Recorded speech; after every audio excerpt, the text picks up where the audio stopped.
patriot to this country who made extraordinary contributions to our nuclear weapons programs and other critical scientific missions at our national labs for over 40 years. This morning, we're here to discuss where we are and where we're going in the field of advanced computing, which touches on a wide range of technologies and applications across every one of our lives. We will also discuss legislation our members have introduced in 3 specific areas: artificial intelligence, quantum computing, and cybersecurity.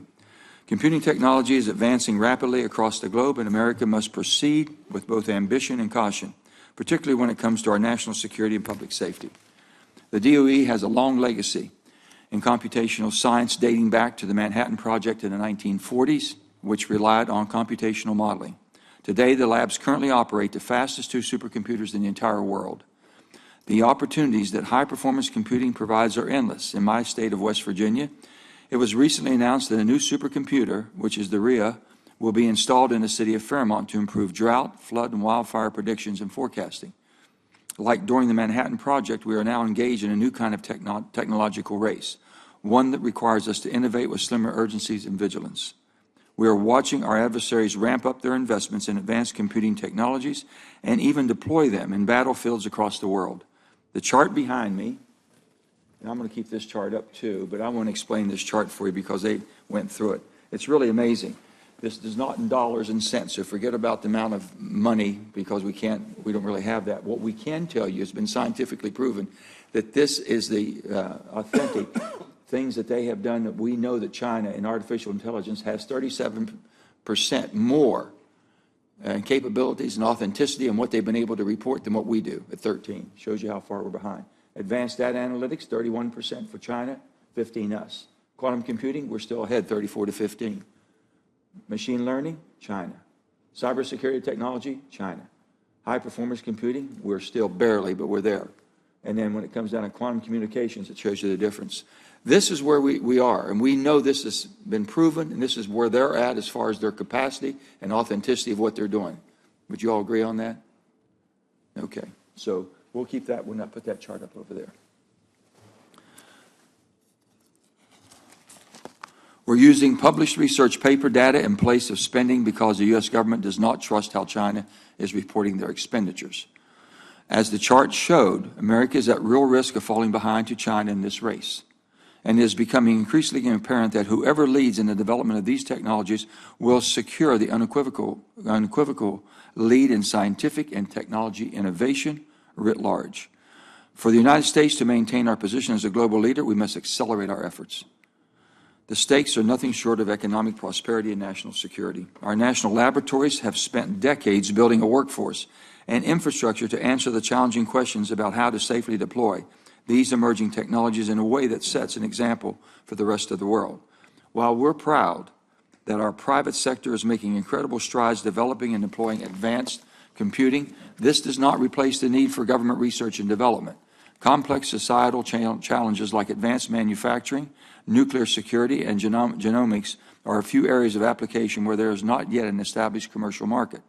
And this is why Senator Murkowski and I have introduced bipartisan legislation to reinforce the artificial intelligence research and development programs at our DOE labs. The bill authorizes the Frontiers in Artificial Intelligence for Science, Security, and Technology, or the FAST Act, an initiative at the Department of Energy, which will give the United States the tools to deliver secure and dependable AI solutions. This bill will create AI research and innovation hubs at our labs that will harness test beds for the development of AI platforms, develop foundational models for various applications for energy, national security, verify the safety of new large language models, and establish a risk evaluation program to respond to security risk. It is just common sense to use our nation's brain trust at our national labs and their state-of-the-art facilities that we have already built and maintained to safely advance AI while safeguarding taxpayer dollars. Industry and the science community alike have publicly supported our bill.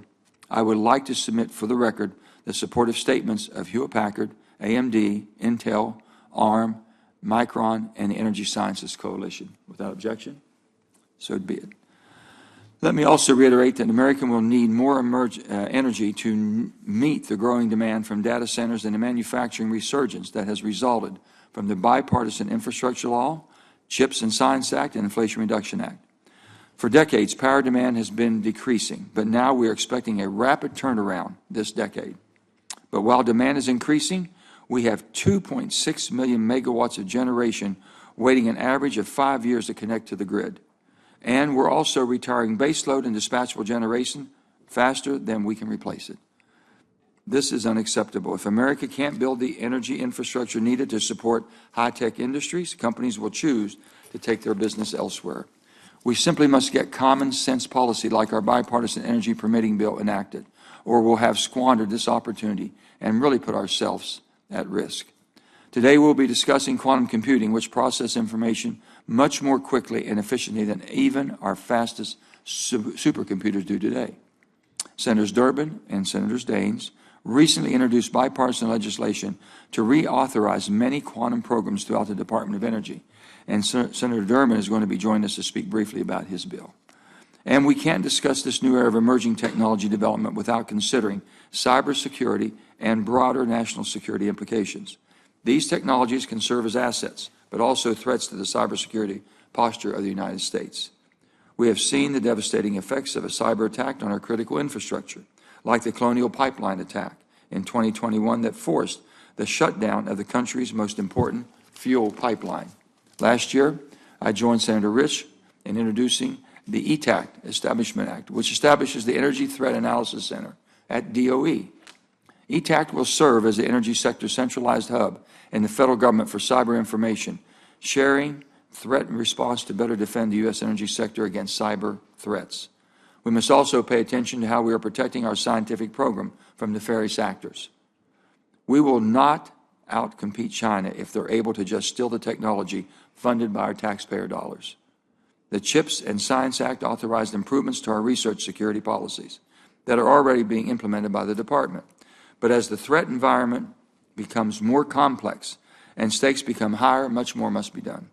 During the past several months, Senator Brasso and I have been working with our colleagues on the Intelligence Committee to strengthen our research security policies to secure the science performed at our national labs while not stifling their work or closing ourselves off to the global scientific community. I'm confident this is something we can get done in this year's National Defense Authorization Act. We have a lot to cover this morning. I'm looking forward to hearing our witnesses' perspectives on specific steps that we can take to ensure America is advancing all these technologies in a competitive and responsible manner. I know we certainly do not need to start from scratch to achieve this. Instead of duplication, we can invest smartly in emerging technologies in a cost-effective way by building upon the resources that we already have at the DOE labs and its national presence. This is how we will maintain our global lead in scientific innovation. And with that, I'm going to turn to my colleague and friend, Senator Brasso, for his opening remarks. Well said, Mr. Chairman. Thank you for holding today's very important hearing. Research into advanced computing is critical to maintaining America's economic growth, our national security, and our leadership in the world. The Department of Energy, through its network of 17 national labs, plays a very key role in all of those innovations. The department has some of the most advanced computing systems in the world. In fact, the department has the world's 2 fastest supercomputers and a 3rd supercomputer among the world's top 10. These systems have pioneered advances in artificial intelligence and in quantum computing. These are 2 fields that the People's Republic of China does seek to dominate. For this reason, China is watching nearly every move that our national labs make.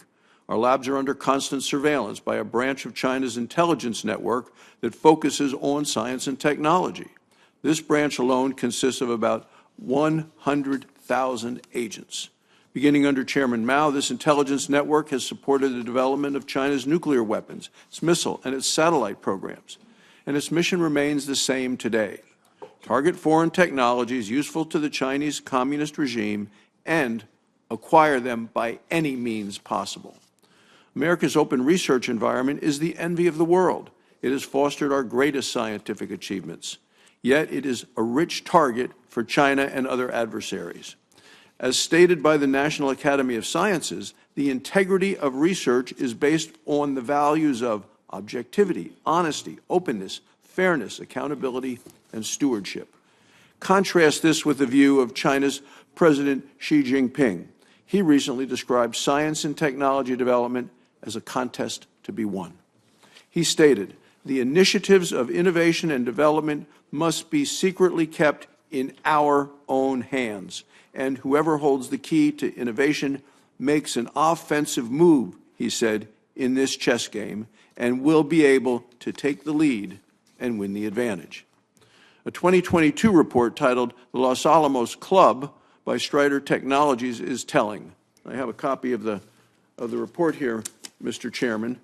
It says between 1987 and 2021, the Chinese Communist Party targeted over 160 Chinese nationals working at Los Alamos National Laboratory.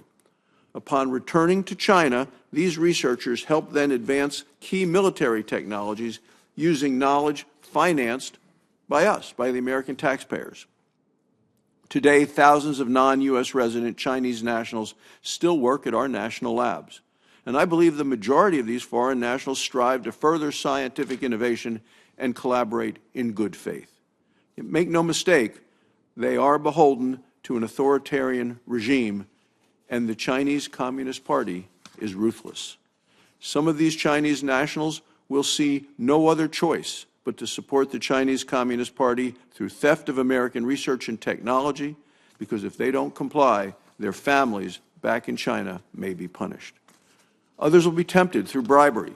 Earlier this year, a Chinese national and former software engineer at Google was arrested for stealing on behalf of a Chinese firm, which was paying him secretly.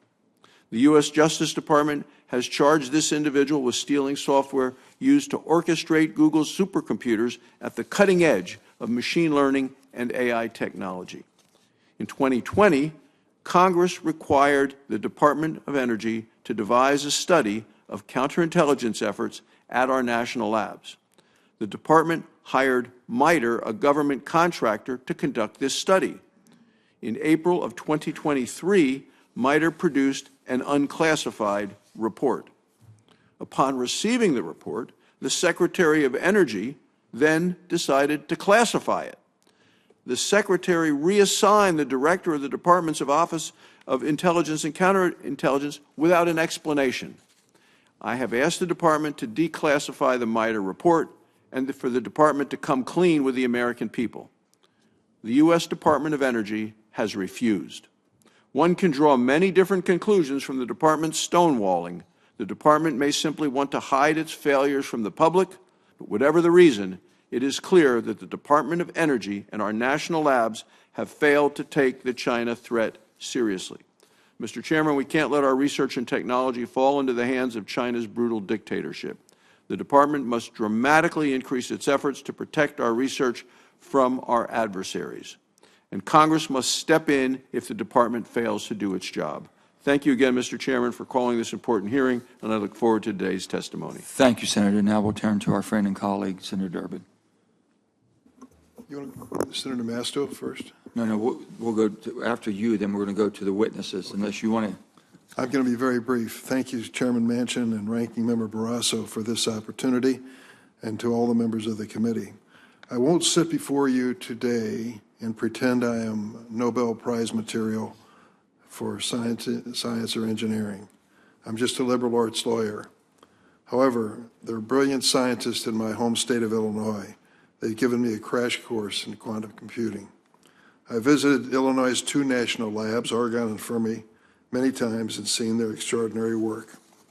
In this past summer, Oregon's Aurora supercomputer achieved exascale computing speeds, landing at the top spot among the most powerful supercomputers in the world. Achievements like this are why more than a decade ago I founded the Senate National Labs Caucus, along with Senator Risch. It's why I work with so many of you in this committee to support the Department of Energy's Office of Science. The fact is, when America invests in science, we lead the world, and nowhere is this truer than in advanced computing. I want to say parenthetically, thank you to Senator Manchin and Barrasso for talking about competition with China. It should be a focal point every single day for all of us. I think for a moment, and I know Senator Barrasso is an amateur historian himself, it was in my lifetime that ping-pong diplomacy took place. This primitive, backward, oxen-driven economy in China in 50 years emerge as a world competitor to the United States of America, and that's why we're meeting today to discuss it. Senator Daines and I have introduced a bill called the Department of Energy Quantum Leadership Act, reauthorizing quantum research and development activities across DOE, expanding DOE quantum research centers, tackling supply chain and prototype challenges in the private sector, and expanding, training programs for quantum workforce. This is timely, it's important, it's before this committee. I urge you to enact it as quickly as possible, and let's get it passed. Thank you, Senator, so much. And I would say to all of our members that we would, I think as a committee, share this and keep updating it to show every legislative member, 535, exactly where we stand. And if we don't start acting in unity, we're not going to be able to catch up or excel. So I think this is a stark reminder of where we are, and this is very accurate, very factual. I think that you all would agree that we pulled these out of basically what you all have looked at and said this is where they are and this is where we are. So we want people to understand that. So we'll be sharing that without any objection from the committee. And with that, Senator, we appreciate you coming in, sharing your thoughts. At this time, we're going to turn to our panel of witnesses. We have Ms. Helena Fu, Director of the Office of Critical and Emerging Technologies at the Department of Energy. We have Dr. Sean Gleason, who's Director of Science Security Initiative Integration at Oak Ridge National Laboratories. And we have Dr. Kwasik, Senior Fellow American Policy Ventures. And with that, we'll start with Ms. Fu. Thank you so much. Chairman Manchin, Ranking Member Barrasso, distinguished members of the committee, thank you for the opportunity to testify about the Department of Energy's leadership in advanced computing research, in its application, and cybersecurity. I want to start by thanking this committee for your strong support of DOE for many years. My name is Helena Fu. I serve as the Director of the DOE Office of Critical and Emerging Technologies. My office coordinates across the Department of Energy and its 17 national laboratories in artificial intelligence, biotechnology, microelectronics, and quantum information science. Since its origins from the Manhattan Project, the entire Department of Energy complex has been working at the frontier of science, driving advances central to America's prosperity and security. Two of the most critical scientific frontiers that we currently face are artificial intelligence and quantum information science. And today we all see the transformative potential of AI. DOE and its national labs have long invested in AI and its applications. And in addition, DOE is the leading generator of classified and unclassified scientific data through the world's largest collection of scientific experimental facilities. We build and operate in deep partnership with industry, the world's fastest and most powerful supercomputers that are both strategic assets and serve the scientific community. Our proposed Frontiers in AI for Science, Security, and Technology initiative, or FAST, seeks to harness this infrastructure at DOE to deliver a step change in capability for the nation, to develop AI-ready data, to advance the next generation of frontier-scale compute platforms. And building on this data and compute, we need to develop models that deeply understand science, math, physics, chemistry, and we need to apply these models to solve our most pressing challenges in discovery science, in applied energy, and in national security. Beyond AI, quantum could help unlock new forms of computing and information processing, and the National Quantum Information Act authorized DOE's 5 national QIS research centers. DOE is making strides in the science that could help unlock quantum's potential in computing, in simulation, in networking, and in sensing. We've created a first-of-a-kind quantum computing user access program, created testbeds and foundries, built underground facilities to characterize devices. These investments are helping to build up the quantum ecosystem in the United States, where we're working across 115 institutions, 24 states, with trusted international partners, and with other parts of the interagency. DOE is also making strategic investments in quantum computing to address nuclear security challenges, and we're exploring potential applications to our energy mission. A resilient and secure power grid underpins and enables U.S. leadership in AI and quantum, and DOE is continuing to strengthen the energy sector's cyber defenses and invest in new capabilities, such as the Energy Threat Analysis Center, or ETAC. The ETAC pilot brings experts from government and from industry together to address the growing cyber threats to U.S. electricity, oil, and natural gas systems. The ETAC pilot has been instrumental in rapidly addressing cyber threats, such as the PRC-sponsored Volt Typhoon activity. On a solemn note, I'd like to recognize the life of Dr. Charlie McMillan, who passed away unexpectedly last week. For 35 years, Charlie worked at Lawrence Livermore National Laboratory and as director of Los Alamos National Laboratory.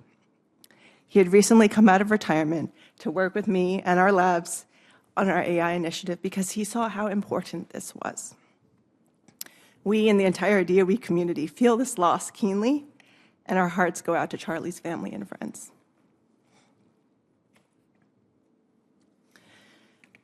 We are at an inflection point in AI and in quantum and cyber.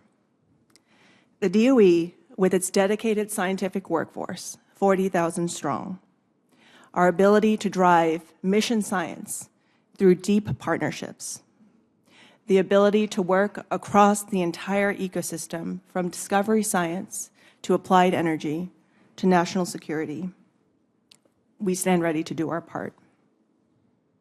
I want to thank the committee for its ongoing and bipartisan support for the DOE mission, and we look forward to working with all of you. I'm happy to answer your questions. Thank you. Thank you, Dr. Fu.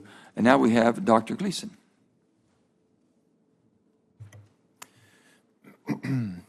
Chairman Manchin, Ranking Member Barrasso, and members of the committee, thank you for the opportunity to speak with you today. My name is Sean Gleason. I'm currently the director of the Science Security Initiative Integration at the U.S. Department of Energy's Oak Ridge National Laboratory, or ORNL, in Oak Ridge, Tennessee, where I have 35 years of service. I serve as a liaison between the open science and national security mission communities, and am specifically focused on emerging technologies such as artificial intelligence, or AI, quantum science, cybersecurity, and high-performance computing across the diverse mission areas of ORNL. I'm also an entrepreneur who founded a startup company that successfully transitioned a medical imaging technology to the market. There are grand challenges where we must accelerate progress to ensure continued U.S. leadership in the emerging technologies of quantum, cyber, and AI. For example, in AI, energy efficiency is a grand challenge, as many are predicting that energy use by AI-driven data centers will approach 10% of U.S. energy demand by 2030. While energy-efficient AI is crucial, we also need our AI systems to be safe, secure, and trustworthy. For quantum, a primary grand challenge is the ability to create reliable and affordable quantum devices that are the building blocks for quantum computers. Another grand challenge is creating a quantum internet that can reliably and securely share quantum information with many different devices over long distances. Cybersecurity is a grand challenge arms race, where every defensive move inspires an adversary's offensive move and vice versa. Protecting U.S. critical infrastructure, such as the electric grid from cyber attacks, requires regional public-private partnerships and real-world cyber testbeds that are connected to a national information coordination network.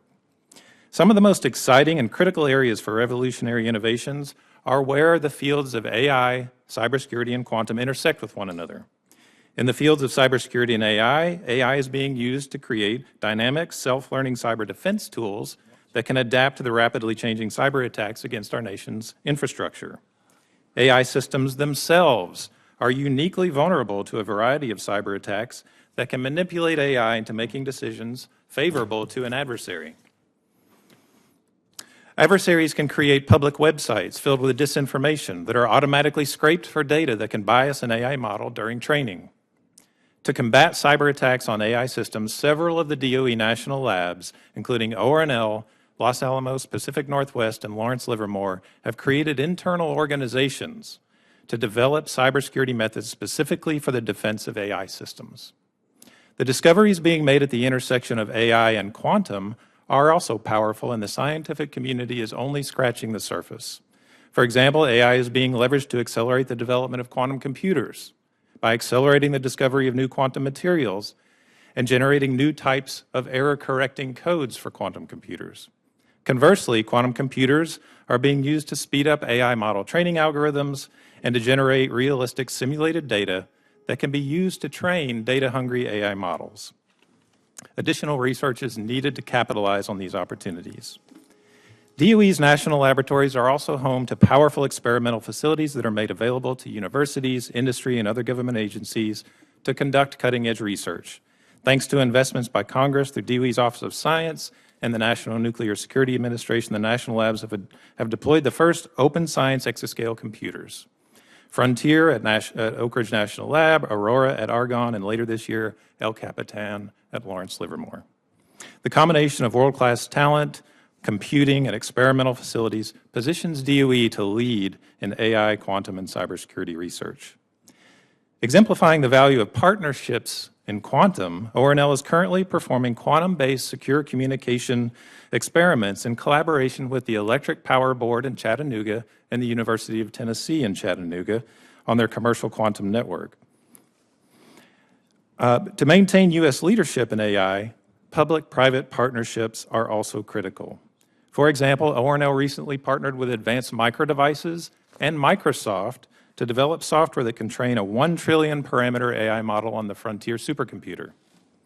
In summary, the grand challenges before us motivate partnerships across the government, the DOE National Laboratory System, industry, and academia to accelerate the pace of innovation. DOE has demonstrated its commitment to advancing research and technology transitions across all three of these important areas while trying to balance associated risks.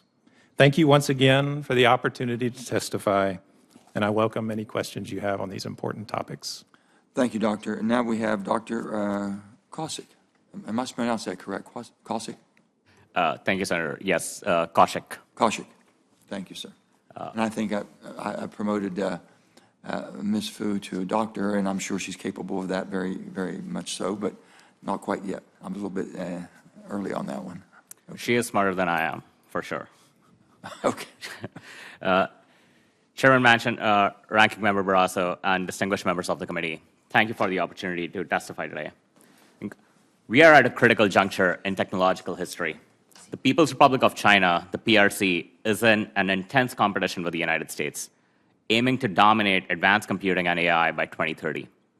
Over the past 7 years, they have increased their R&D budgets by 10% annually while engaging in sophisticated espionage efforts to acquire technology.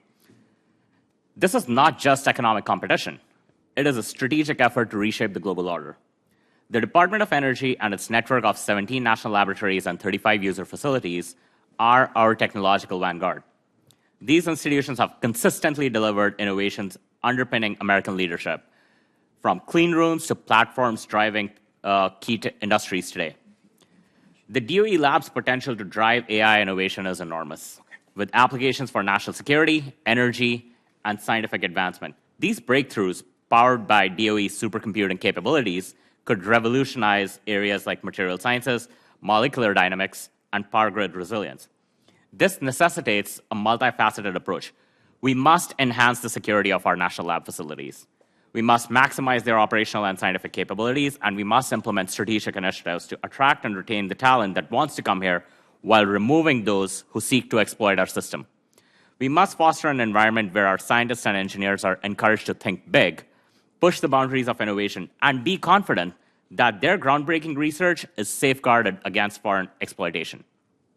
The PRC has explicitly held up U.S. national laboratories as models to emulate in their 5-year plans, stating in their 13th 5-year plan, and I quote, "National laboratories have become key platforms for major developed countries to seize the high ground in technological innovation. For instance, the Argonne, Los Alamos, Lawrence Berkeley National Laboratories in the United States are all research bases focused on national missions. It is urgently needed to focus on national goals and strategic needs, target international technological frontiers, and establish a group of larger-scale interdisciplinary and integrative national laboratories, end quote. This is a direct quote from their 5-year plan. Xi Jinping has since announced the creation of their own national laboratories that are explicitly designed to mimic and ultimately surpass our DOE complex. While imitation may be the sincerest form of flattery, in this context, it serves as a stark reminder of the value and the vulnerability of our national laboratories. The PRC's efforts to surpass our labs and capitalize on their advancements highlights the pressing need for a comprehensive approach to research security that preserves our competitive edge. The bottom line is that the PRC is pursuing an aggressive campaign of technological advancement that relies on both aggressively investing in their own R&D ecosystem and illicitly acquiring intellectual property.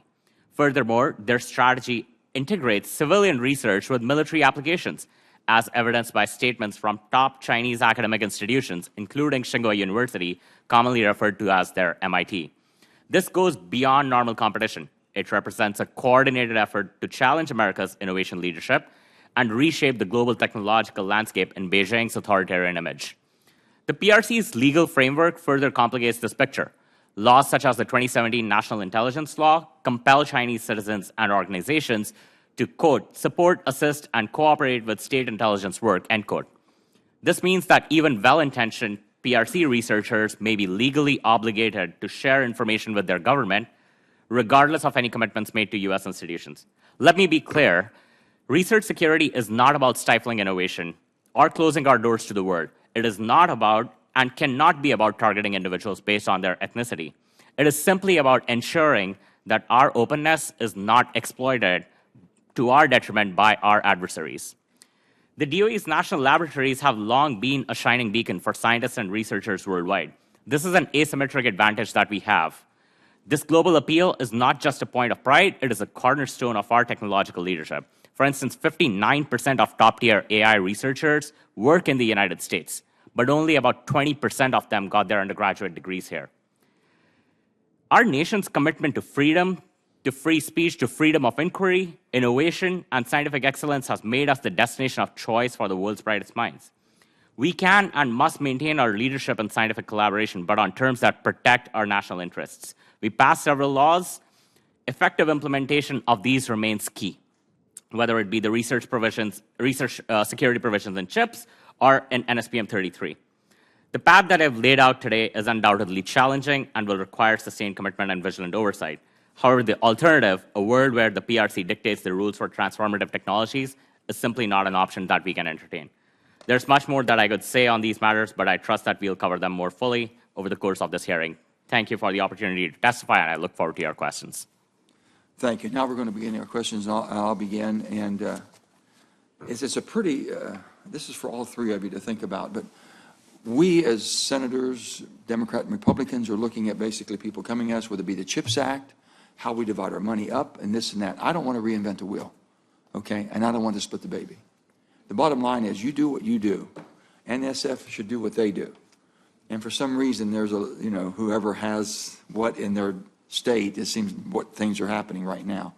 I like to make sure that we're not making that mistake and going down a path where you don't have the ability to make up the differences that we're lacking behind right now. So if you can, and this is not disparaging anything on NSF, they have so much expertise in certain areas.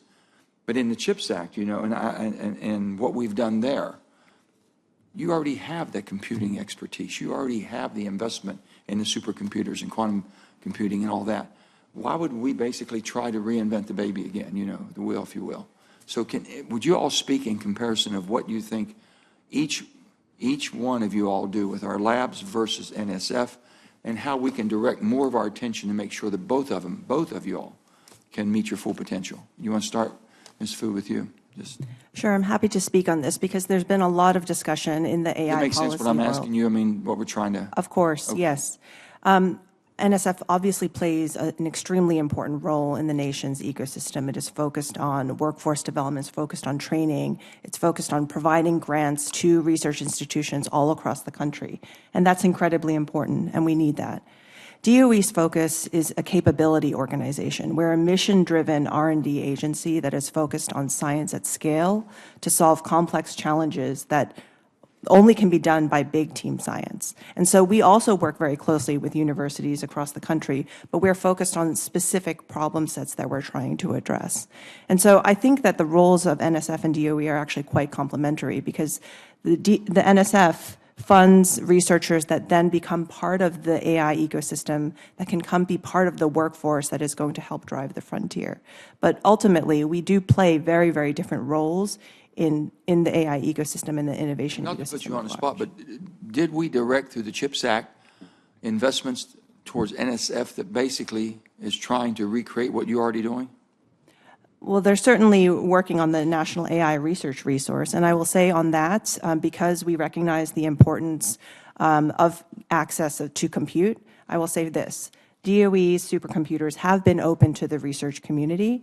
We leaned in and extended the life of Summit supercomputer at Oak Ridge National Lab, and also provided access to test beds through the NAIR pilot. So we're working very closely with NSF in this endeavor. You don't feel that competition that's one's taking away. We could do even more if it was directed to what we do and what our expertise is versus trying to duplicate that.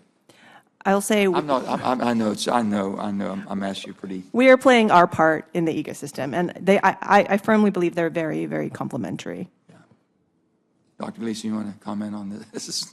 It's not the easiest. I'm putting you in a spot. I know that, but what we're trying to do, I think all of us trying to make sure, have we used our dollars, the taxpayer dollars, the most efficient and effective way possible, and have NSF do what they do best, and let you do what you do best, but not trying to overlap each other because you're competition? So it's a very good question. I would echo a lot of what Helena said about complementary roles and responsibilities. Maybe saying the same thing just a little bit differently from my perspective as a leader of scientists at Oak Ridge National Laboratory is that NSF is about access to software infrastructure tools for the masses, for universities, students, et cetera, to have access to artificial intelligence and computational power to try out new methods, new algorithms, evaluate new software and tools. Oak Ridge National Laboratory and the lab system really provides world-leading capabilities and world-leading science and technology input to that. So for example, we, as Helena mentioned, we provide the Summit supercomputer as part of the NAIR effort. We've had lots of people sign up to use that as part of the NAIR program, and we help them achieve their science and technology objectives because we have subject matter expertise that we can put alongside them. How do you use a supercomputer? What's the scientific area that you're trying to make discoveries in? We have experts in those spaces that we can line up with them and help them achieve their science and technology objectives. So that's a differentiator. And we rely heavily on NSF for workforce development, new students, training, that we can, hopefully some of those will come to the national labs and contribute at some point. Sounds like you're all doing better than we are working together. I agree. And, okay. And Doctor, if you could comment on this. Yeah, no, I agree with everything that they've said, but I would point out one other thing. I think NSF's focus is more on foundational research, on basic research, where we do not have near-term applications, or we do not know. It's about exploring the unknown, where DOE, they're trying to supercharge the capabilities we have to get things out there, to take an aim at moonshots. And I think that is very critical for our national security enterprise, and the critical role, one of the differentiators between DOE and NSF is the role DOE labs play in furthering our national security, all the NNSA labs in furthering our national security versus the more fundamental science that NSF tries to invest in. Thank you all. We have enough. We'll go for 7 minutes, okay, each one, to give you a little bit more time since we have other senators or so many different committee meetings. My main thing is on power, too, because I know it's going to take an awful lot of power to generate this. I am concerned. We've seen over 90 gigawatts of coal power retired in the last decade. That's dispatchable 24/7 power, gone. And we could see twice as much dispatchable capacity retire over the next decade on the path that we've been heading down historically. It can't be more clearly demonstrated than PJM's recent assessment that 40 gigawatts of existing generation are at risk of retirement by 2030. yet only 30 gigawatts of equivalent capacity are projected added. Take that in comparison. China is bringing on 90 gigawatts online every 2 years of dispatchable power. And this whole environment, we're all responsible, but we have to understand what we're dealing with. And I don't know if any of you want to comment on that, and if you've raised the concern that we're not going to be able to energize these data centers to compete, just as quickly as you can. This is a focus for the department. We understand the implications of having enough power to power both manufacturing that's coming back to the United States, electrification of the grid, as well as the data centers and the AI that is going to be needed to train those models in the United States. The Secretary, the entire department is very focused on this issue. We just recently issued a new website, a new hub for folks who want to work with us on these issues. I will say this. There are new technologies and new tools that we have available, grants, tax credits, loans, technical assistance that we're bringing to bear on this particular issue. Our Lawrence Berkeley National Lab is also working on a study that's looking at energy efficiency in data centers. And then I will also point to the work that we were able to do in the exascale computing You're project. all in different grid zones. Are you concerned about the grid being able to be reliable, the grid that you're in? We absolutely need to make sure that the grid is resilient, that it's able to manage the load. Are you all evaluating that and monitoring Yes, your grid? we are focused on this issue, especially as it How relates many of you to are in data center PJM? energy growth. Most of you are in PJM, as far as the dispatchable, where our power is, PJM system. I'm just saying, I just think we're heading for a real calamity here. Anybody else want to comment on that? I'm happy to, Senator. Just one of the things that we have to understand. The reality is, over the last 6 years, the computational needs of AI systems have grown a millionfold. Like from GPT-1 to ChatGPT-4, the computational needs have grown a millionfold. The parameters have grown a millionfold. Now, since 2010, we've seen that the number of the computation that we are putting towards AI models is doubling every 6 months. And there's no reason to believe that that's going to slow down anytime soon. I think there was a recent Bloomberg article that it is taking about 7 years delay for a completed data center that would require 100 megawatts or more of energy to be connected to the grid in Virginia. And I think those statistics should raise some alarm amongst us. And I think to what Helena pointed out, I think those tools are great, but we would need further action, probably something, not just about how we are providing loans and financing to data center companies or utility companies, but what are we doing in terms of energy efficient AI? What are we doing in terms of making sure that data centers can come online, whether it's in the long term where we are building those data centers in the United States, but in the near term, how can we make sure that those data centers are not going to countries which are using Huawei infrastructure, but are using American hardware? And so I think those are important questions for us to address. And I think the action that this committee has taken on permitting will have a big impact on that, but we need more. Gotcha. Senator Barrasso.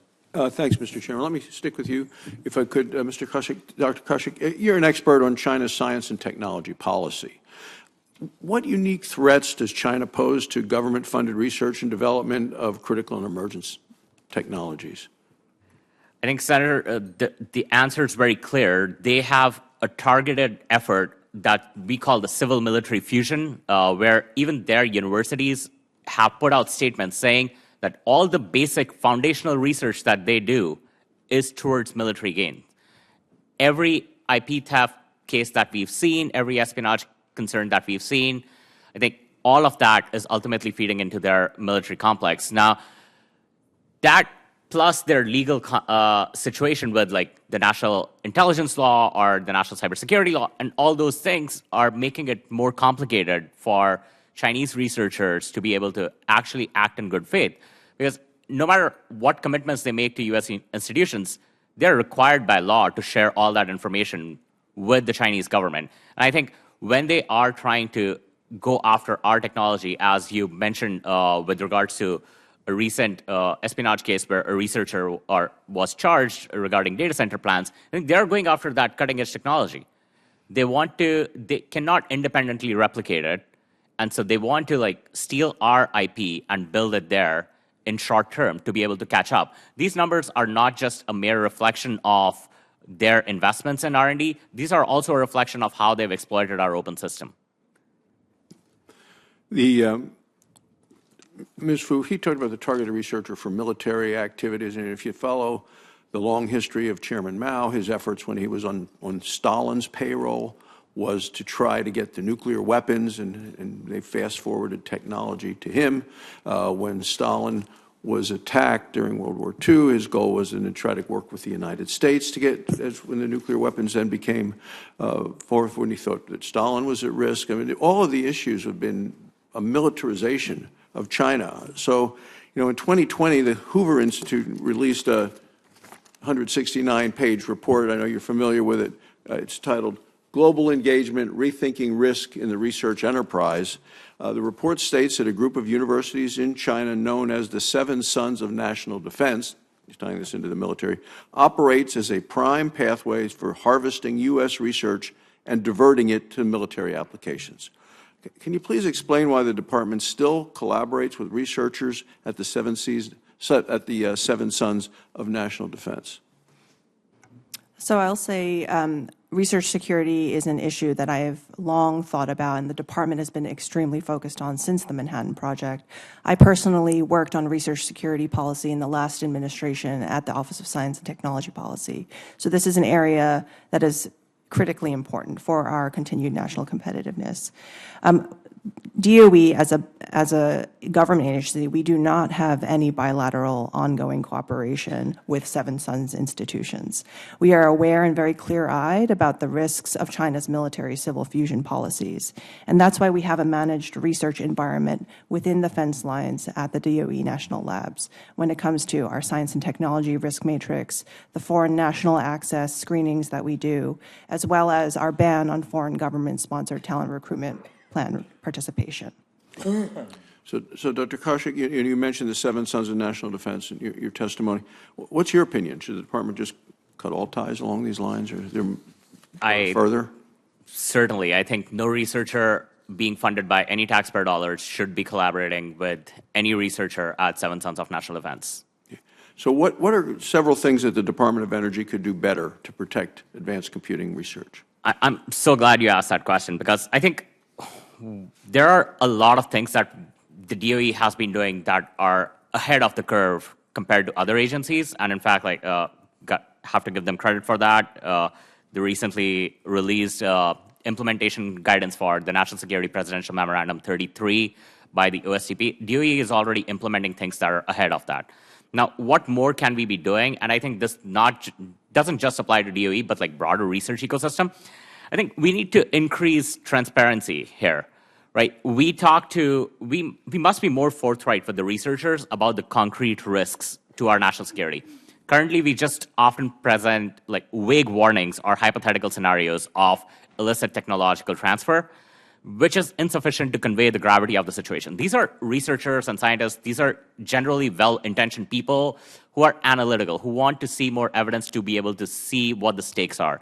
And I think, for example, I'll give you the MD Anderson case, which was about the NIH.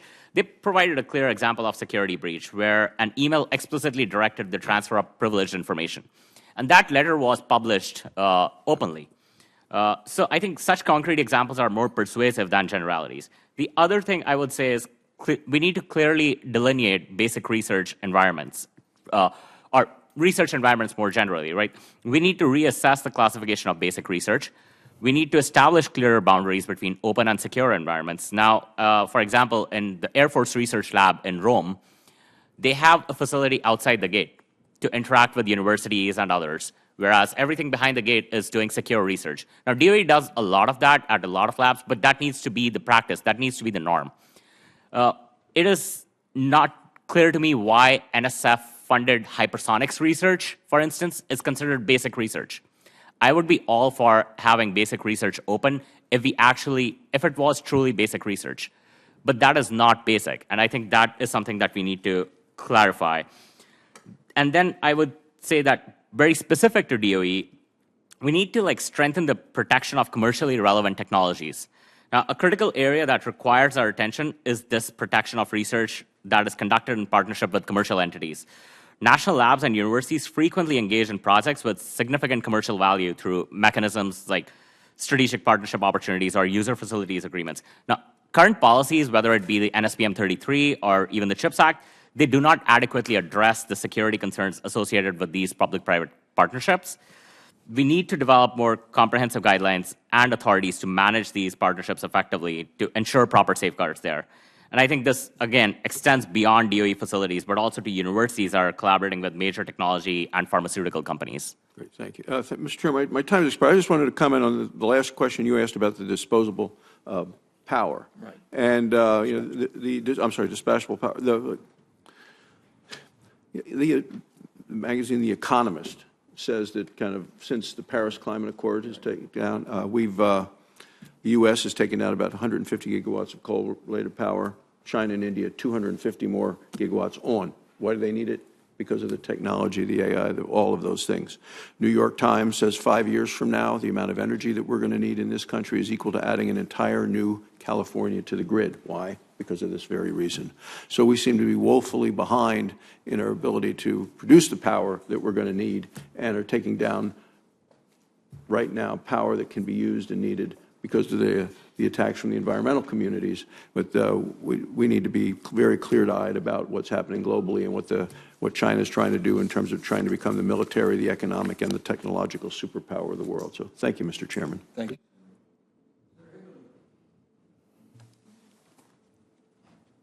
First, let me thank each of you for your service and being involved in this. Mr. Chair, I appreciate you for calling this meeting.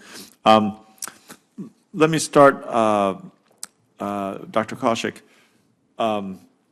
AI obviously can improve efficiency and reliability of our electric grid, predicting, managing supply and demand. While we work towards that goal, however, the National Reliability, the National Electric Reliability Corporation, as well as the Brattle Group, projected, as we've just been discussing, significant increases in demand on the grid, in part from data centers that are training and running these AI systems. So, Dr. Kaushik, how much do we know and what more information do we need about what our benefit is here? In other words, how much more electricity will AI and these emerging technologies require, and what are how can we begin to estimate the benefits and the savings in energy that they will provide us? Thank you, Senator. I think predicting this future demand is going to be challenging, one, because we don't have the insights into proprietary plans of companies for training new models, or sometimes they have speculative, unfulfilled requests for new capabilities from data center vendors. But what we do know is that the International Energy Agency has predicted that the electricity demand for data centers will double by 2026, the global demand. And I think that even if it does not double, even if it is just increasing by 10%, we cannot take that risk. We need to be prepared for that. Right. I think as Dr. Gleason mentioned, that there are some reports that predict that 10% of global energy usage will be by AI data centers. I think we have to reduce that uncertainty, and that I believe DOE is already working on that as part of a mandate they have from the Energy Act of 2020. But I think overall, the facts of the matter on the ground are that in your home state, for instance, in Colorado, a hyperscaler recently invested in geothermal energy west of the Rockies. I think private sector is seeing this, and they're like, we need to invest in the capabilities. Just this week, Oracle's earnings call, they shared that they are going to build a 1 gigawatt data center, and they've started the process on that. And these are things that companies are actually investing in. And I think that is a clear signal for why we need to be prepared. Now, what needs to happen to reduce that uncertainty? I think AI, for instance, can help there. We have all these earnings reports coming out. We have all these announcements from companies. We have the GIS data. We can use that to better reduce our uncertainty on how much power demand will be in particular regions. It may not be an issue nationally, but it is certainly creating strain on particular regions like Northern Virginia, for instance. A lot of regions. I agree completely. Ms. Fu, the National Institute for Standards and Technology, NIST, has established the U.S. AI Safety Institute to work with government agencies and the private sector to develop metrics and benchmarks and tests that ensure AI systems are both safe and reliable. And as we've been hearing today, DOE is home to incredible technical expertise, world-class computing infrastructure, valuable scientific data that position the department to be really a leader in all of this AI research and development. Ms. Fu, could you describe how DOE collaborates with NIST and NSF and other agencies, but that collaboration to advance AI safety research, which I think we're getting the cart before the horse here a little bit. Is it on? Yes. Thanks so much for that question. Certainly, AI safety and security is of key importance for DOE and for the country. This is something that the AI executive order speaks to. We have been coordinating with Commerce very closely. We are working on an MOU with the AI Safety Institute so that we can bring the expertise at DOE to bear on these questions of AI safety and security.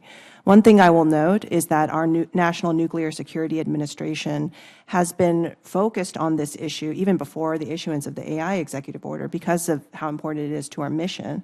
And they have been doing evaluations of open models and proprietary models for some time now. And we think that there is expertise that we've developed through that process that we hope to bring to bear in our cooperation with the AI Safety Institute. With NSF, we have been working very closely to try and see where we can align some of our workforce efforts. We talked a little bit about that before, about how we can draw the line a little bit more closely between the workforce efforts they're doing at universities all across the country and the resources and training and capabilities we have at our national labs. We also are co-funding a research coordination network on privacy-enhancing technologies because we think that this is an incredibly important field of work that's important to coordinate on. Of course, absolutely. And I think that there's an opportunity here for the White House Office of Science and Technology Policy to begin to help coordinate all these different efforts, because there does need to be some sort of, the hive mentality has got to be directed properly and coordinated. Dr. Gleason, Colorado's Elevate Quantum recently received an award from the Department of Commerce to expand we feel, the nation's leading quantum ecosystem. In Colorado, companies, universities, the workforce are determined and ready to build on this federal investment to create quantum-enabled technology that solves real-world problems in navigation, communications, computing, et cetera. Quantum computers and classical computers are the most effective at solving different and distinct problems. So how will DOE bring together the different advanced computing technologies, including quantum and classical computers, to solve the most challenging science and technology questions? So, very good question. It's a very important question. I think what I'll start with is it comes down to heterogeneity of computer systems. So what I mean by that is bringing different computing technologies together to bear that can attack different parts of a problem where they are the most efficient technology to attack that piece of the overall challenge. And I'll just use history as an example. So high-performance computing used to be CPU-focused only. Then they became more heterogeneous by adding GPUs. Right. And GPUs are very good at AI, training, et cetera. CPUs good at modeling and simulation. So there's an example of where heterogeneous computing can be used to attack different types of problems in different parts of a problem. I think the future, one of the things that DOE and the national labs are very focused on is what are the next versions of heterogeneous computing that are on the horizon? And you've already mentioned one. We talked a lot about quantum recently and in this hearing. Quantum computers are very good at solving optimization problems, for example, logistics problems. They're very good at simulating molecular dynamics or chemistry because of the nature of the quantum mechanics that are used to drive the quantum computers. So integrating classical HPC with future quantum computers, I think, is a really important thing that the department and the national labs need to look at And that's a big challenge. How do you integrate these very different types of architectures that run with very different software stacks and software platforms? How do they connect together? How do they communicate? And how do you make a quantum coprocessor, for example, that lives in a data center with a frontier supercomputer and takes on some of these challenging parts of the problem, probably in a more energy efficient way and probably faster? Other technologies, neuromorphic computing is another good example of another heterogeneous option. Neuromorphic coprocessors can also tackle unique challenges. And so, I think there's computational architectures that we haven't even thought of yet. And the Department of Energy is exploring, and the labs are exploring what those might be. But I think increasing the heterogeneity is one really strong path that DOE and the labs should follow. I think we're going to need several more hearings to really explore this thoroughly. Okay. On behalf of the chairman, Senator Hawley. Thank you very much, Senator King. Thanks to all the witnesses for being here. Dr. Gleason, if I could just start with you, I just want to start with a question about Oak Ridge National Lab. Since you're here from that institution, you've worked there for more than 30 years, is that right? 34, I think you said in your opening statement. Do you mind if I ask, do you happen to live in the area as well? I do.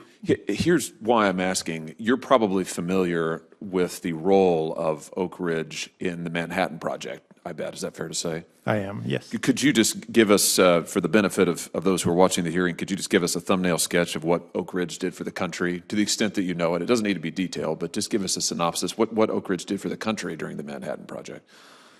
Yeah, I mean, Oak Ridge, was stood up in the early 40s to try to help build the nuclear material that would power the bomb. So we built the world's first continuously operating nuclear reactor called the graphite reactor, which is part of that process. The graphite reactor is no longer operational, but you can go look at it. It's a wonderful tour stop when you come to Oak Ridge. But we are very proud of our roots in the Manhattan Project, and it continues to inform our national security mission part of what we do. We do Office of Science work, we do national security work, but our roots in the Manhattan Project, one of the big areas that came out of that was our material science strength. And we have a huge pillar and strength of material science that its roots go back to that Manhattan Project and Oak Ridge's contributions. Very good. Thank you for that. I ask because Oak Ridge was such a critical part of the Manhattan Project, as you say, and the Oppenheimer movie of this last year, I think, raised awareness about what that project looked like and how it got started and the importance of Los Alamos. But really, at Oak Ridge, the government produced plutonium, and then there were other uranium processing sites around the country, including in my home state of Missouri, in St. Louis. And as you probably know, in both Oak Ridge and St. Louis, despite the fantastic, vital contributions of those processing plants, facilities, and labs to our national security, the nuclear waste was not properly disposed of in either place. And in Oak Ridge, the effects on the community have been severe. And I just want to quote from one of your fellow residents there in the Oak Ridge area. Tanvi Cardile is her name. She's the coordinator for the Oak Ridge Environmental Peace Alliance, who has said that it is time that people in Oak Ridge receive compensation for being exposed to radiation from nuclear waste. And now Oak Ridge, as we speak, is a Superfund site, and that is good. It's long overdue that it be cleaned up. But not only should it be cleaned up, those folks, your neighbors in the area who've been exposed to nuclear radiation over the years, ought to be compensated for it, just like in the city and region of St. Louis. And I bring all of this up because this body, to its credit, passed legislation that would compensate the good folks of Oak Ridge and the St. Louis area and other similar nuclear sites and other folks who were exposed to downwind testing during the Manhattan era and the Cold War era. We passed that legislation by 69 votes. And I look across the aisle, Senator King voted for that. I appreciate that, Senator, and most of my colleagues. It was a huge vote. It's now in the House of Representatives, and having you here from Oak Ridge, considering everything Oak Ridge and the entire region there that you work at has done for this country, I couldn't let the opportunity pass to thank the good people of Oak Ridge, to thank the scientists that you work with, to thank that community, and also to call on my colleagues in the House to pass this legislation, compensate these good Americans who bore the brunt of our effort in the Second World War and the Cold War which we won because of the effort of people at Oak Ridge and in St. Louis and in the residents who weren't themselves scientists but lived in the area and have suffered the effects of the nuclear radiation. They're proud to be Americans and to have served in this effort. They deserve compensation, however, just as they deserve to have their communities cleaned up. So thank you, Dr. Gleason, for testifying about the significance of that. Dr. Koshik, if I could just come to you in my remaining moments here, just about the dangers posed by China and AI. You highlighted in your opening statement, your written statement, the 2017 National Intelligence Law in the PRC requiring Chinese citizens and organizations to share information with state intelligence. Can you just speak to the dangers of American AI companies doing business with China, investing in Chinese AI, partnering with the Chinese businesses, whether overtly state-controlled or not? Can you speak to that a little bit? Sir, thank you for that question. I think it hits right at the heart of the argument on economic security and national security. I think American businesses doing business in the PRC, at one point, our government promoted them to do it. And that's okay. Like, that was our understanding of the PRC back then. Things have changed. And today, if a company goes and invests in China, what they are doing is inherently supporting their economy, inherently supporting an authoritarian regime. They don't know whether what they're investing in is also fueling slave labor in Xinjiang. I think that is an important consideration for any American company who wants to invest in other countries. They have to take that into account. We have to be realistic about what is happening. We cannot live in a dreamland of the China we want to operate with. We do not control that. We control what is the China that we are operating with. I'm so glad to hear that from you, and I hope that every corporate CEO will listen and take to heart the words you just said. I asked partly because I just had the opportunity to talk with an Intel executive who was testifying at a different committee. Intel, of course, is investing billions in China and in Chinese AI in particular. And this executive argued to me, this was just 48 hours ago, argued to me that this is of great benefit to the United States. There are no security concerns with it at all. It's really good for America. But the telling thing was, you mentioned the Uyghurs, Xinjiang province. He would not condemn the persecution of the Uyghurs. And he said, well, I can't speak to that. It's unclear if there really is any forced labor in China. This, I think, is frankly the moral hazard that our companies face. If they do business in China, if they find themselves compromised by the PRC, they run the risk of supporting slave labor, of helping the Chinese AI program in a way that is materially to our detriment, but is also, frankly, just morally wrong. So thank you for your clarity on that. And I just think these companies, these so-called American companies, it's time that they actually did something for the values that we cherish as Americans. And ending slave labor ought to be at the very top of that list. And I, frankly, am sick of these companies taking billions. Intel is getting billions, $8.5 billion just approved to go to Intel under recent laws that this body has passed, and yet they're turning around and spending billions in China and won't condemn slave labor. In fact, maybe benefiting from it. And I just think that's wrong. I see my time's expired. I have a couple more questions for you, Dr. Koshik, just about safeguarding our national labs. So I'll give those to you as written questions. Thank you, Mr. Chairman. We might have a second round, too, if you can stay. Okay? Senator Cortez Masto. Thank you. I want to thank the chairman and ranking member for this conversation. I love this chart, by the way. Thank you. I understand one of my colleagues talked about it, but I'm just going to put a finer point on this because I understand, and this conversation just highlights the fact that a rapid increase in projected electricity demand is happening because of AI and because of data centers. And I know this in Nevada because we actually have both happening here, and we are a major hub for data centers. You just have conversations with the Switch in my state on this very topic. So I am very interested in how we address that demand, and I think it is everybody's responsibility to figure this out if we want to lead in this country in emerging technology, right? So if you have any additional information, I would love to hear it on how we address and be a part of the solution here to address that emerging demand as well. Ms. Fu? Yes, this is something, as I mentioned earlier, something that the department is laser focused on. And I think it is due to our role in leadership in advanced computing, understanding what the energy needs of AI will be, but also in our role with the energy part of our name. We see an enormous opportunity here. It is true that energy demand is growing, it's doubling. Energy demand from data centers is doubling from a very low base. However, it is a local issue that we need to really get our heads around. We think that DOE has a really unique role here in helping to convene stakeholders. This is something that the Secretary has been thinking through. She's charged her Secretary Energy Advisory Board to look at this issue, and they recently came out with recommendations. We'd be happy to share them. We are starting to implement and look through those recommendations and see what we can do. We'll be convening stakeholders around the country in areas of high load growth. This is going to be an effort over the next several months. We do think that there are things that we can do now. And I think part of the challenge with AI load growth is that it is both a very large load and the expectations are very fast. You know, this large load is going to come online in the next now through the next few years. And so we have many different kinds of technologies that we're looking at that are going out to 2030. We're doing everything that we can to look at what we can unlock now. Permitting, of course, is one piece of that. We have actually an AI and permitting pilot that we have already launched to see how we can use AI to expedite and streamline the permitting process.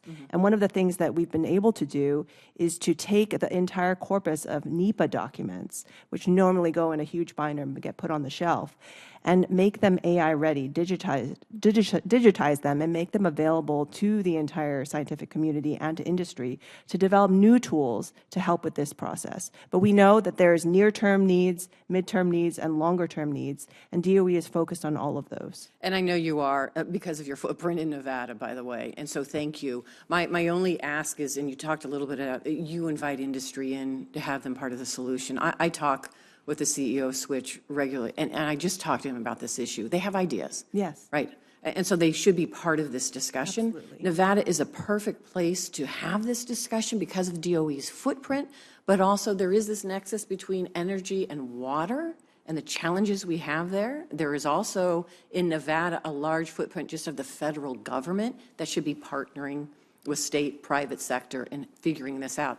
And for that reason, I am hoping DOE is also partnering with the Department of Interior. You talked a little bit about permitting, but it's Department of Interior that owns a lot of the land, right? So I'm hoping that, and can you talk about that? Is there that partnership that's happening with other federal agencies, including the Department of Interior? Yes, there's a lot of focus on this. We're working through the CEQ that's convening the interagency body. I'll say the AI and permitting pilot, we're working with the 13 agencies in the Permitting Council on this issue. And we've recently, through Savannah River National Lab, issued an RFI that looks at potentially siting data centers even on federal land. Okay. So we're looking at all of these issues, looking at all of these options. We understand the urgency of the issue. Okay. And the only other stakeholder that must be at the table is our state and local folks, right? Because we manage our economic development, our population growth, our needs with the federal government because the federal government owns most of the land in the state. So I'm hoping that you pull our folks in as well in this conversation. It is crucial. Thank you.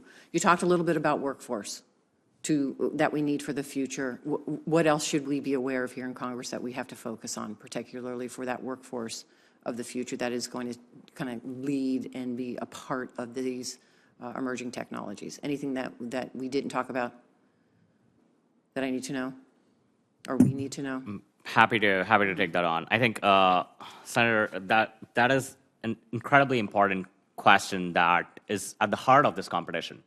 The population of the PRC is 4 times ours. Right. They're producing 4 times as many bachelor degree holders in STEM, twice as many masters, and twice as many PhDs. This is not a competition that we faced in the Cold War. The population of the Soviet Union was nearly as much as ours. The economy was far below. And here, the population's much higher, much more talent to tap into. And they have these sophisticated programs that they're trying to bring more talent into their country. Right? I'll give you the example. They have this National Innovation-Driven Development Strategy, which aims for the PRC to become a key hub for global high-end talent by 2050. Now, they've changed their visa and permanent residency programs. They've established a 1,000 Foreign Talents program alongside the 1,000 Talents program to recruit foreign nationals to China. And I think we need to have a talent strategy here. Mm-hmm. What does our talent strategy look like? DOE has some fellowships for U.S. nationals. I think NSF has their own fellowships. agencies have their work cut out here, but at the same time, there is a big chokehold that only this body can solve, and that is that, I'll quote the Singaporean leader, Lee Yuan Koo, who said, when he was asked whether he thought China would overtake the United States in the 21st century, he said, no, because the United States has long attracted the world's best and brightest. Said that the United States fosters a diverse culture of creativity, and China will struggle to do so. Despite having 1.3 billion people to tap into, the United States has 7 billion people to tap into, because we can assemble a rest of the world team. And I think you see that in AI today. 65% of the AI startups, of the top AI startups, have at least one person as a founder or co-founder who came here through legal immigration means. I think that has to be an important part of the conversation on workforce. So we need an all-of-the-above approach here to be able to match the numbers that they're putting out in STEM PhDs and STEM masters, STEM bachelors. And then finally, and I agree, but that can be done, Dr. Kaushik, with what your caution was before, is how do we secure? How do we ensure we're securing the technology, right, for our use in our labs? There's a way to balance it, and you believe that can be done. Absolutely. There are, the guardrails I talk about, most of them are objectively laid out in what we call the National Security Decision Directive 189, which was issued during the Reagan administration during the Cold War, about protecting American technological advantage. The National Academies also did a report in 2022 at the direction of this body on protecting U.S. technological advantage, and they said that it is possible. Now, what do we need to do to actually get there? I think we have to recognize the competition's a bit different. We cannot continue funding hypersonics research as basic research and saying that we will make that openly accessible. We have to classify the research when it needs to be classified. We have to have that conversation. A risk matrix cannot be a silver bullet. We have to have a broader conversation on what is okay to be made openly accessible and what needs to be behind closed doors, who should have access to certain research and who should not. And I think we need to be very careful about whether it is even people from our partner and allied countries to be able to have access to those those technologies that we are researching that are of sensitive nature. Research, it's not just about preventing PRC access to those technologies. Sometimes we just don't want the fact that we are developing those technologies disclosed. And I think there's a way we can balance that, and we've done. I think NSPM 33 does a really good job at it. It was produced by the Trump administration as an all-of-government approach. The Biden administration, to its credit, has continued working on it, despite OSTP's massive delays in releasing implementation guidance. It is the right approach. The Trump administration also issued the Presidential Proclamation 10043, which bars the entry of certain Chinese graduate and postgraduate students who have ties to military civil fusion institutions. And I think that is taking a scalpel rather than a sledgehammer to this. And that is the right way to go about it. Okay, thank you. Senator King. Thank you, Mr. Chairman. As we've been sitting here a few minutes ago, I asked a question of ChatGPT-4. And the prompt was, give me a poem in the style of Robert W. Service about the U.S. Senate Committee on Energy and Natural Resources. Okay? Robert W. Service is my favorite poet. He wrote about the gold rush, cremation of Sam McGee, the shooting of Dan McGrew. Anyway, that was what I asked. In 3 seconds, this is what I got back. In the hallowed halls of Congress where the mighty stand so tall, there's a group that tends the nation's needs, its energy and all. The Senate committee gathers round with purpose in their eyes, for the fires of coal and sun and wind they seek to harmonize. Old Service might have marveled, for their work is just as bold as the gold rush tales he spun so well of lands both harsh and cold. They wrestle with the power lines, the drilling and the frack, the forests and the oceans deep, and what they give us back. Oh, the senator from Texas, and by the way, this proves AI isn't always right. There's no senator from Texas on this committee. The senator from Texas, with a mind on oil's flow, speaks of wealth beneath the earth and profits yet to grow. Listen to this. But across the room, a voice rings clear from Maine's wild, rocky shore. There's wind upon the sea, my friend. We must demand much more. The cold fields of Wyoming, the pipelines out of sight, they spar with solar panels shining clean and bright, and as they hash their quarrels out with power in debate, the future of the nation's grid they strive to navigate. Isn't this amazing? This was 3 seconds. Yet all the while, the rivers run, the mountains stand so high, the forests whisper ancient tales beneath the open sky, and those who sit and legislate with duty on their chest know nature's gift is fleeting, and they must do their best. So let them weigh the costs and gain, let compromise be found, for in the hands of those who lead, the nation's fate is bound. And like the miners seeking gold in service's rugged lore, the Senate digs for answers deep on nature's precious shore. That's what AI can do, which I think was absolutely astounding. But the fact that it made a mistake, I think, is also a cautionary tale. Senator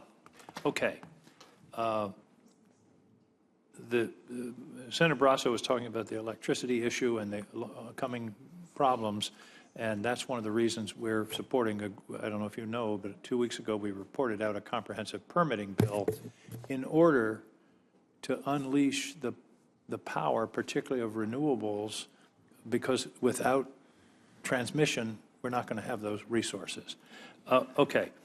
One question on quantum computing and advanced computing. And I don't want to pursue this too deeply, but I want to be sure, Ms. Fu, that we're not duplicating. There are other people in the U.S. government working on this problem, and I just want to be sure that there's coordination, and you don't have to go into any detail, but assure me that you know what's going on in other agencies and that we're doing this, because this is an expensive proposition, that we're not duplicating and overlapping because of competing jurisdictions. We're not duplicating. We're working closely with the White House National Quantum Coordination Office. We're closely with other agencies on this issue. And I think that what we talked about earlier around AI, and where DOE plays a role is around developing the capability. And so the foundries that we're developing, the test beds, the different kinds of user access programs, these are things that only DOE can do. We work with other agencies to build up the broader ecosystem, but the large-scale science and the facility side of this issue is something that is a DOE strength. Well, please keep an eye on that issue. Absolutely.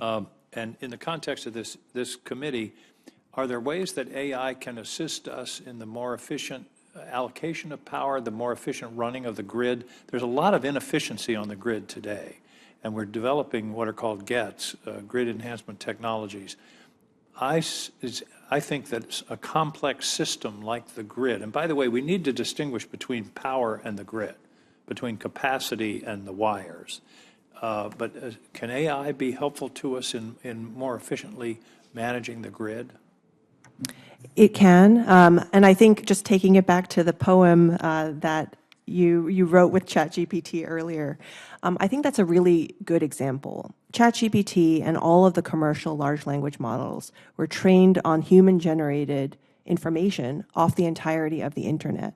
And the kinds of things that we're talking about in our FAST proposal is not training on the internet. It's not training on data, human-generated data. It's training on scientific data where we can trust the provenance of that data and it can follow the laws of math or biology or physics. And so when we look at the grid and we look at the things that we are going to need, and that's a very, very high consequence use case. This is lights on or lights off.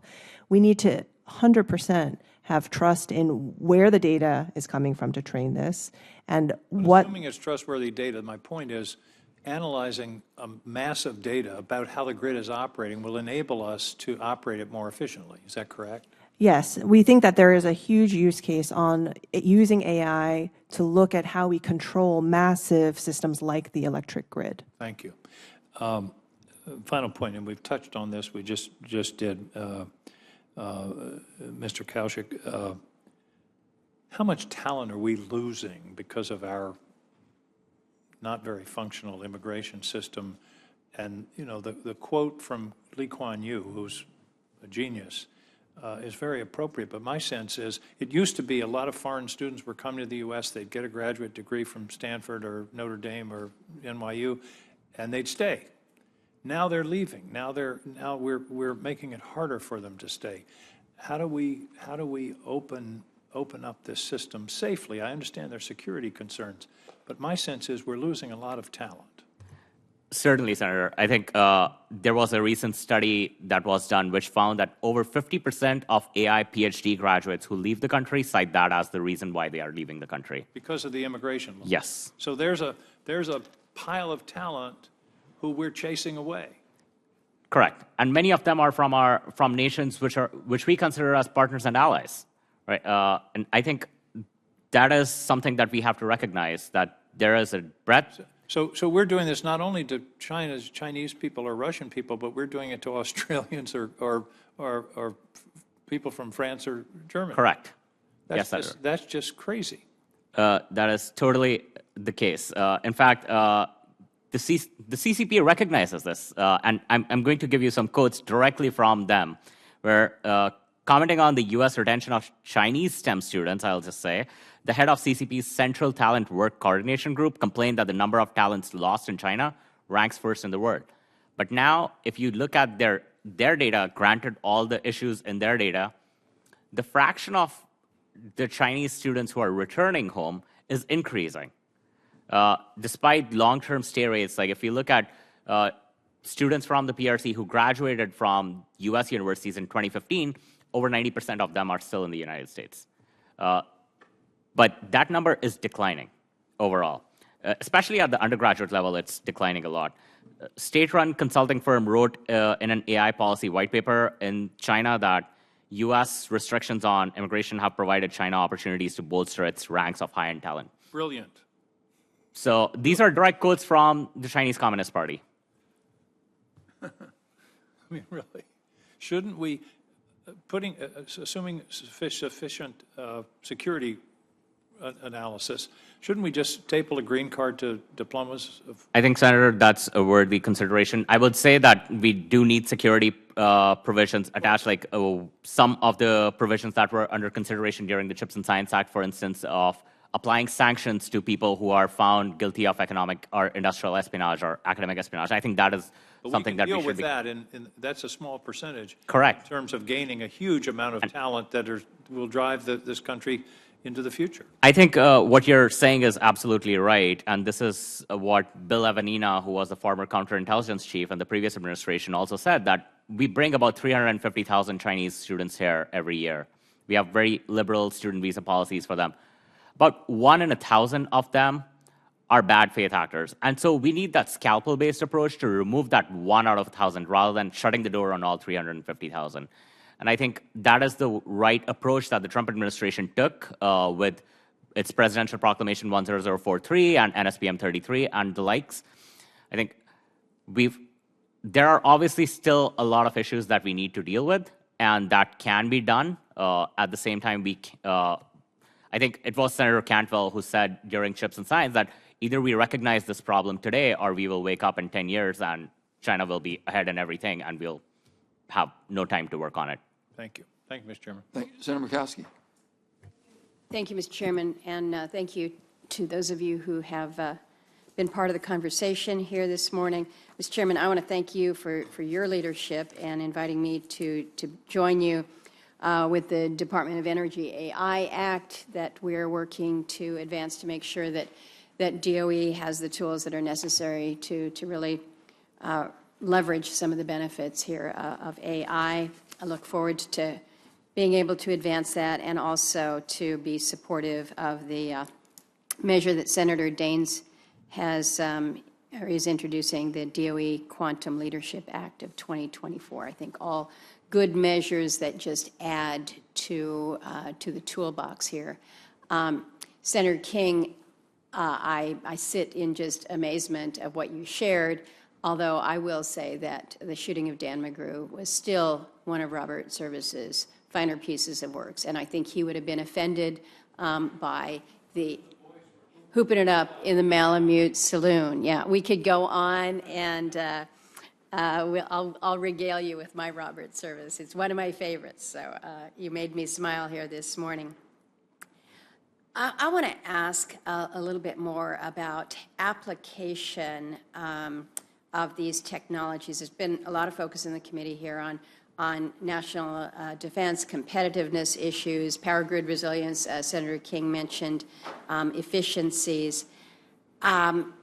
Talk to me a little bit about how we can utilize these technologies in other fields, whether it's resource exploration, disaster prediction, climate resilience, adaptation planning. Let me share with you. I had a meeting just yesterday with some scientists from the Wardwell, what's the name of the Wardwell? Anyway, focused on what they call the permafrost pathways, and it's essentially utilizing available mapping to understand and determine where we have greater vulnerabilities, whether it is with releases of carbon, as we're seeing the permafrost melt, or just the application in whether or not you would even think to put a community or a structure there. And a lot of discussion about where the data is. As scientists, are they able to access the public repositories? BLM does certain analysis, Forest Service in Alaska does analysis. What is available to them, and how would their work be facilitated in other ways? And I think exactly about some of what we're talking about here. The other thing that I will ask you to think about and help me with, we had a deadly landslide in my hometown of Ketchikan just a few weeks ago. This is an area in a neighborhood where my family grew up, had the same house for 60 years, and not in an area that is prone to landslide. And yet, as we're seeing more intense weather, we're seeing these impacts in our communities that are really quite frightening. And so we're asking, what mapping have we done? What monitoring is going on in terms of precipitation? And we're told that, well, at the place that we were at the day of the landslide, the rainfall was somewhere between 6 and 8 inches that day, whereas the weather monitoring station, which is right across, maybe a half a mile away, is less than 2 inches. Still a rainy day. And so we're talking about, we've got these tools that are out here, but who is able to communicate with who? And I'm giving you a rambling, open-ended question, but I've got a lot of problems that we're looking to solve on the disaster side, or just preparedness, awareness, but also with being able to utilize some of the public data that is out there as we're trying to assess, is there greater potential for a critical mineral in this area, and do we need to do the actual drilling, or can we extrapolate from these tools and these technologies? Have at it. Thank you so much. And these are all super important questions and real application spaces for AI. And I'll just give a few examples of where this might be useful. Climate modeling and environmental research, you mentioned earlier, the ability to look at vast data sets from the Arctic region, including sensor and satellite data to understand permafrost thaw and changes in the ecosystem. This is work that PNNL and Oak Ridge are already engaged in. AI for energy resilience. This is an area where we look at how we can optimize energy systems for remote communities. And we know that NREL is doing quite a lot of work in that space, where we can look at energy demand, plan out where storage should be, reduce dependence on costly diesel fuel. These are things that I think can be very impactful for everyday people. There's also obviously AI for infrastructure monitoring, and this is work that Sandia has underway, looking at AI to monitor critical infrastructure like pipelines and transportation, especially in remote areas where it'll be hard for people to go to regularly. So to your point around data. This is an incredibly important issue.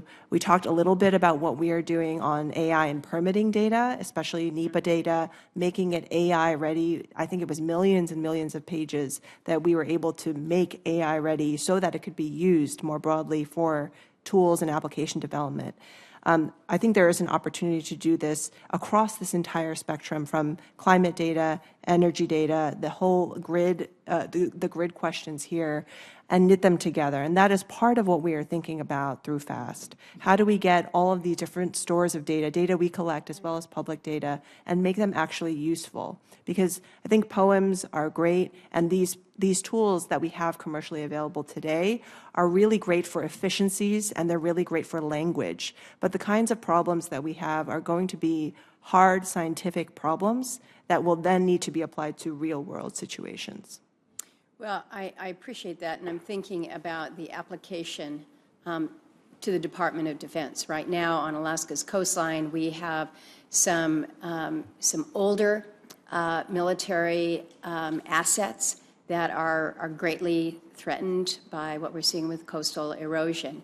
And you've got to make decisions, expensive decisions about, do we stay there? Do we relocate? And you want to make sure that the decisions that you are making are going to be in place for more than just the next decade. It has to be more long-term. So the tools that we have to put in place. Dr. Kovacic, you wanted to? Sure, Senator, I think that is exactly the kind of work we should be doing at the federal government level, where it's not necessarily like the private sector has incentives to build those kinds of tools. They don't have the data. They don't have the sensitive data. I think, for instance, NOAA collects about like a terabyte of data every day that nobody ever gets to see. I think that is something that we can be doing. But at the same time, there are some private sector actors who are working on this. Like NVIDIA developed a digital twin of the Earth, right?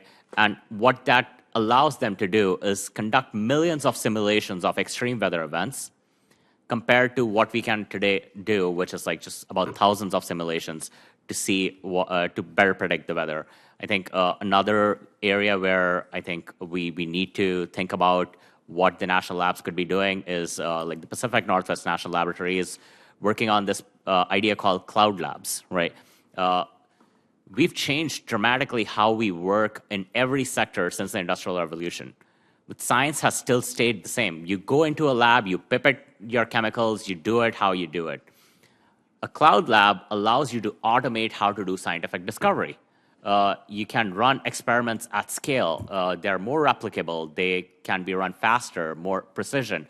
And I think same goes with like how do we explore critical minerals? It's a very it's a capex heavy stage at the exploration level. And I think USGS has a program on that where you're using AI along with like radar data to understand better what kinds of materials may be underneath the earth. And I think all of those things, not necessarily the private sector has near-term incentives to invest in or develop.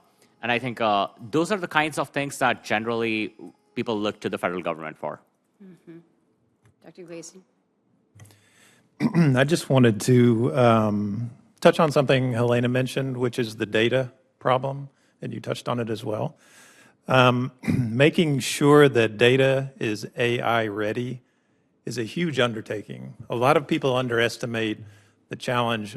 You know, you could have a lot of data, but it's not valuable until it's made AI ready. It has to be organized, it has to be labeled in some cases, sometimes not, but it has to be ready to train an AI system. So there's a huge part of FAST, which is to make data AI ready, and public data, scientific data from the national labs, a very important challenge that it's not the most exciting piece of the work, but it's really the most important because data is the fuel for the AI engine. The other thing I just wanted to mention, just as an example, is something we're doing in disaster response and disaster recovery is Oak Ridge is stitching together satellite images from across the entire world and then mapping the actual building infrastructure from those images.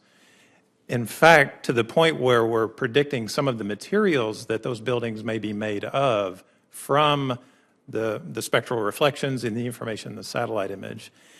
The cool thing about that is now you can, if you see a disaster, predict a disaster from a climate model or even in a military situation, you can understand what the effects might be, and after it happens, you can do a before and after comparison and decide where do I need to direct my emergency resources most effectively, most quickly to save the most people, restore function, et cetera.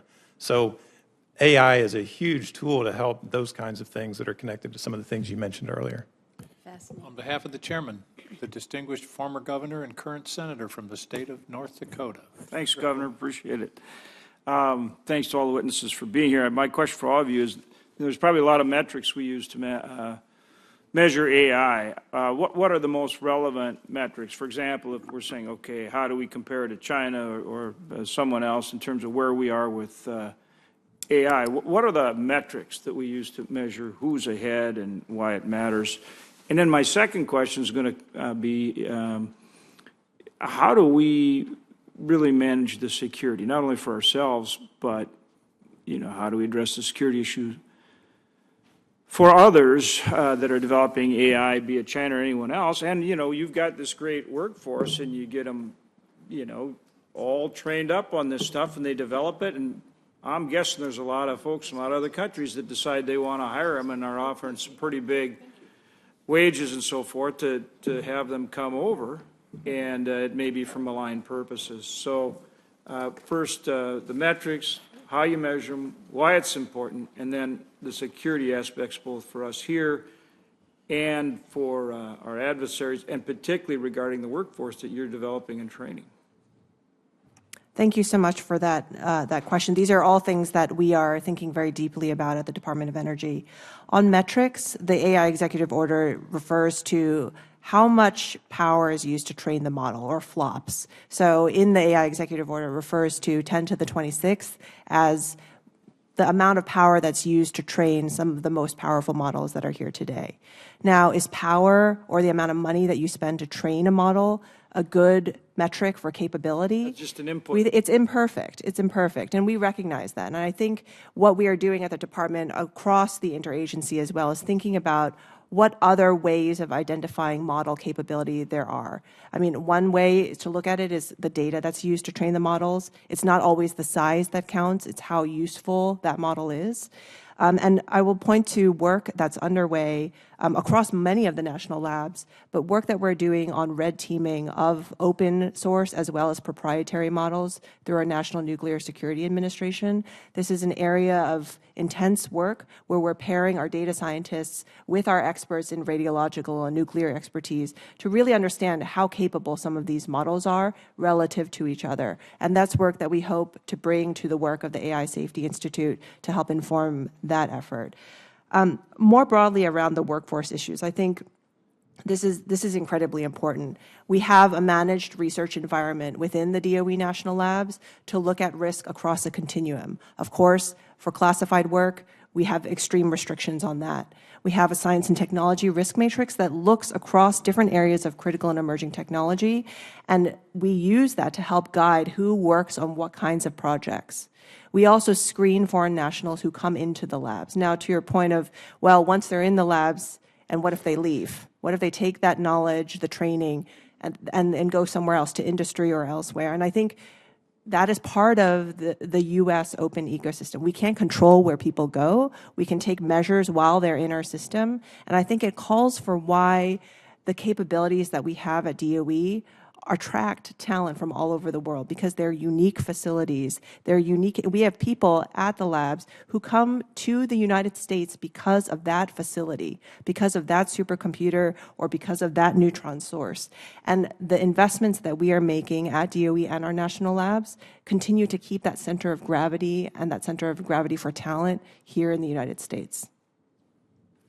Yeah, I mean, I would argue that, China or somebody else could actually want to develop people that come here and train under you, learn everything you've got, all your advanced technologies, and go back home and make sure that they're, have access to all that information and everything else and that capability?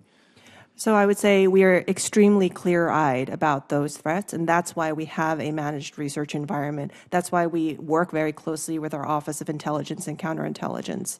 We have our eyes wide open to those things, and that's why we focus on where people have access to even when they come to the lab, the kind of research that they're focused on, the kind of access that they have at the National Lab. It is not a free-for-all once they come through.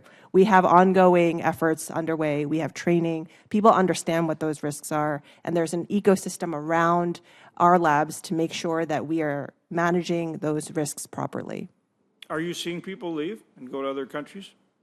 I mean, we are seeing people leave and go to other companies. There is really a competition for talent in these areas of critical and emerging technology. If you speak to companies, they will say they can't hire enough people to do that. And I think if you talk to our national labs, they will say the same. I think the things that attract people to DOE are mission and the access to the kinds of resources that we have. But that leadership is not assured. That leadership is not assured. And other companies are paying quite a lot more than what DOE national labs are paying. But people come to us because of the mission work that we do. Right. Just as a leader of a few organizations where I've tried to hire and retain talent across these emerging technologies, it's a big challenge. Recruiting, we need to increase our domestic workforce, the supply. In terms of retention, my personal experience is we've lost less to other countries. I can't even think of specific examples, but we lose a lot to industry. And I'd rather lose to industry in the U.S. that's creating new AI technology that'll advance the cause of the United States. But it is a challenge. And as Helena said, the ones that stay at the national lab for the long haul are the ones that are motivated by the mission. They love the lab mission, and they love to work at a place where they can explore science and technology objectively without a profit motivation, which is a good motivation, but that's not why you come to the national lab. So I just wanted to echo what she said. Our challenge is recruiting domestic talent with citizenship, U.S. citizenship in the STEM fields. So one thing Oak Ridge is doing a lot, and other labs are doing this as well, is engaging in middle school, in high school. By the time they get to college, you're almost too late, right? Because they've already decided their path. But having our scientists go mentor at local schools to try to encourage young men and women to enter STEM fields, because we have such a huge shortage of that. So I think that's a big thing we need to focus on. Mm-hmm. I'll just add to that, Senator, on the question around metrics. I think no metric will give you a perfect picture. Every metric is targeting a different conversation. Like when you look at papers, you're asking about who's ahead in more basic research. When you're looking at commercialization, how many users are using iFlyTech's AI in the PRC actually outpaces how many people are using AI in the United States. But at the same time, nobody can dispute that the capabilities of our frontier AI model providers, whether it's OpenAI, Anthropic, Meta, and all those, are indisputably in the lead. That said, their development of DeepSeek, which used to be, by the way, a financial firm, a bank in China, which the Chinese government said, you have to work on AI now. And now they're churning out so amazing models. They actually publish all their results, and we can see their results are actually very competitive to our models. You look at Huawei's new AI chip, which outperforms NVIDIA's A100 on several metrics. So there are an aggregate of statistics is what we probably need to be looking at here, an aggregate of metrics. I think on the talent side, I think the labs are really great at recruiting mission-driven, focused people. At the same time, you can put, you can have all the fancy knives in a restaurant. If you don't have the Michelin star chefs, you're not going to make a good meal. And I think that's the challenge the labs have to deal with. Thank you, all three of you. Thank you, Senator Daniels. Chairman Manchin, thank you. And thanks for holding this hearing on my bipartisan Department of Energy Quantum Leadership Act, which will reauthorize and strengthen DOE's programs under the National Quantum Initiative. In 2018, this committee and Congress passed the National Quantum Initiative Act in order to focus research, development, and commercialization of the next generation of high-powered computing. That bill has been very effective in spurring quantum research in the United States and in Montana. Since passage, Montana has seen a surge of economic development and jobs surrounding the quantum supply chain. The smartest people want to find the best places to also live and work, and Montana fits that bill. In fact, Montana now boasts over 50 companies and 1,200 employees focused solely on quantum and photonics. Montana State University is home to the Monarch Quantum Foundry, which focuses on quantum materials research. Although, and through my CHIPS and Science Act, Montana hosts the Headwater Technology Hub focused on smart photonics, which is a key component in the future of quantum technology. Simply put, and you may not be aware of this, it's Montana right now. We are helping lead the world in quantum and photonics, which is why I'm proud to say we have strong support from Montana and other national leaders to reauthorize the DOE Quantum Initiative, including the Montana Photonics and Quantum Alliance, Montana State University, Montana Chamber of Commerce, the Energy Sciences Coalition, the Quantum Industry Coalition, the Quantum Economic Development Consortium, and, in fact, many more. Chairman Manchin, I ask unanimous consent to enter into the record the many letters of support I've received for the DOE Quantum Leadership Act. You want to answer on that? I need a yes. Yes. Thank you. It's who you know in this business, isn't it, Joe? Thank you, Joe. I appreciate it. Senator Manchin, Chairman Manchin. Anyway, thank you. Still Joe. And it's still Joe. I'm still Steve, too. I know. We must continue to focus our energy on developing the best technology and leading the world in quantum research. And this starts with passing my bipartisan bill. So I want to thank Chairman Manchin for adding those letters into the record and his partnership and support of this as well. And I yield back my time to the chairman.